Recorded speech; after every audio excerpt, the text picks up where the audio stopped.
Hi, I'm Dr. Sujata Rathod, practicing obstetrician gynecologist in Thane. I practice at Thane Hiranandani Hospital, Cure Hospital and at Vartak Nagar. This video is basically a continuation of my previous video where I have discussed about the first trimester, what you're supposed to expect in the first trimester. Now in continuation, I'm going to speak about the second trimester. Now the second trimester extends from 13 weeks right up to your 27th, that is the end of 27th week of pregnancy.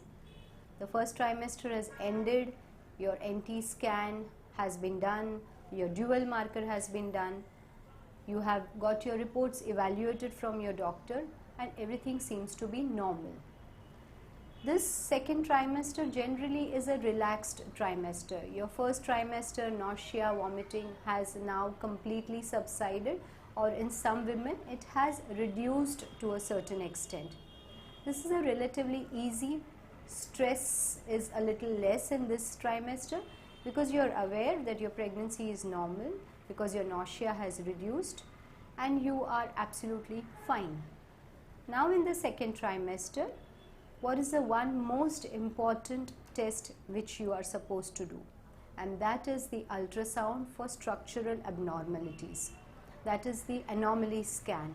Now this anomaly scan is a follow-up of your first trimester NT scan, wherein the NT scan we had seen for the neck thickness and we had tried to combine it with the dual marker and give you an idea about Down syndrome. In structural scan, your baby's structure is evaluated. The heart, the brain, the limbs, all these structures are evaluated and you get an idea that your baby is structurally normal. So by 19-20 weeks, the structural scan is done between 18 and 20 weeks. So by around 19-20 weeks, you have a fairly good idea that your baby is normal chromosome, like for instance there is no Down syndrome and your baby is even normal structurally. So this again relieves your anxiety to a great extent. The medications which you are on now would be continuation of the folic acid. Along with that, iron is added, iron and calcium. Along with calcium, sometimes we do have to add vitamin D, but nowadays most of the preparations which are available in the market, that is the calcium preparations, they are combined with vitamin D, so that fulfills your requirement for vitamin D as well. Iron is necessary because there is some amount of hemodilution. The baby's requirement for iron is also there. So even though your hemoglobin is normal, you are supposed to take iron.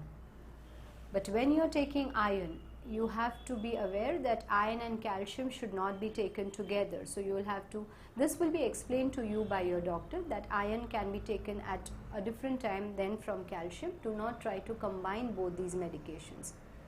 Occasionally, iron is known to cause constipation. It causes blackening of stools. Now if there is constipation and if it's very severe, the doctor can change the iron preparation, can give you something which causes less constipation. The other way of avoiding constipation is that you have a good diet, a diet with good amount of roughage, consume adequate amount of water. This will prevent your constipation in pregnancy. If there is requirement for protein, the doctor will add protein to your diet, protein in the form of protein powder or protein in the form of protein biscuits. So this more or less along with folic acid takes care of your requirement for all the vitamins, iron, calcium, vitamin D, protein, everything is taken care of. Now, when will I feel the baby movements? This is the question which is asked very often. The baby movement, or you can say quickening or fluttering, is generally felt by around after 20 weeks. Supposing you are a primigravida, that you've conceived for the first time, you're pregnant for the first time, the fluttering or the quickening is felt from 21st week to the 23rd week. After 23 weeks, you can feel good, strong baby movements, but from the 21st week onwards, they are very light, they are very feather-light, touch-like sensation. But if you have delivered earlier, maybe you will feel the movements a little earlier. Now, coming to the immunization during pregnancy. Immunization consists of tetanus toxoid injections. Initially, some few years back, we used to give TT, 2 doses of TT 6 weeks apart, but now tetanus toxoid is given as a single shot, which is given somewhere around 27-28 weeks, and it's combined with diphtheria and whooping cough vaccine, which is also known as Boostrix. The diphtheria whooping cough is more for your baby, so that your baby does not get it through you. So that is the reason why the Boostrix vaccine is given somewhere around 27th or the 28th week. Nowadays, we have also started immunizing the women against the swine flu, or the H1N1 vaccine is given. That's the flu vaccine. We prefer giving it somewhere by 24 to 26 weeks. So flu vaccine takes care of your seasonal flus. The Boostrix is again repeated at 32 weeks. So this more or less takes care of your vaccination. Regarding the diet, I would once again say the same thing, that is, avoid outside food, have healthy food. This is a relaxed phase of pregnancy. The nausea is less, the stress is less. So you can occasionally go for a small short holiday. Sex is allowed between 12 weeks to 28 weeks unless and until you've had some episodes of bleeding. This is the time when you can start interacting with your baby. They say that the baby can listen to sounds, so play music to the baby. Start talking to your baby. Both you and your partner can start interacting with the baby. Now, regarding the investigations to be done, as I mentioned before, the first investigation was your ultrasound investigation. There is another ultrasound which can be done at around 23-24 weeks, and that's the ultrasound for facial and cardiac details, which is offered to the patient, and it can pick up certain facial abnormalities or a cardiac anomaly. So that is an optional scan, but it is preferred if you do that scan. The first trimester investigations, that is the CBC, the urine, the thyroid and the sugar challenge test, is to be repeated in the second trimester as well.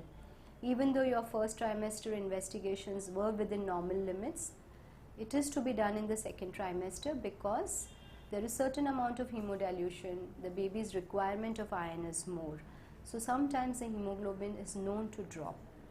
Secondly, the glucose challenge test, the 75-gram glucose challenge test also has to be repeated in the second trimester, because many women who are negative for the glucose challenge test in the first trimester, they test positive in the second trimester, that is, their levels go more than 140. Such patients, we have to then ask them to undergo a certain more test to rule out gestational diabetes.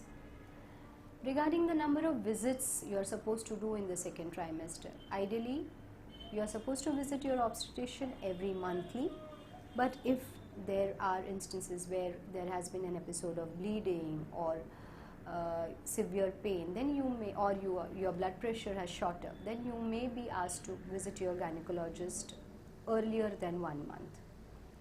Now, regarding the red flags of second trimester, once again, if there is severe shooting pain, if there is an abnormal vaginal discharge which is curdy, which is causing itching, which is abnormal, this is a discharge which has to be shown to the doctor. Occasionally there is something known as a leak PV which can happen, where the water bag burst and some of the women experience leaking. This is the time when you are supposed to rush to the hospital. Very sudden weight gain which may point towards an increase in your blood pressure, weight gain along with edema feet which points towards increase in the blood pressure, this has to be shown to the doctor, so you are supposed to visit the doctor. If there are abnormal cravings, if you are eating a lot, this again you have to rule out gestational diabetes. So these are the red flags of the second trimester.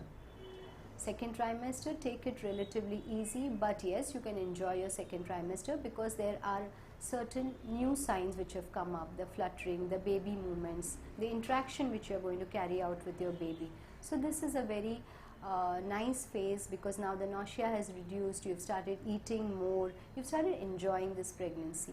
So be safe and enjoy your second trimester. Thank you. If you have any queries, you can comment below, or you can contact me and I will reply accordingly. Thank you so much.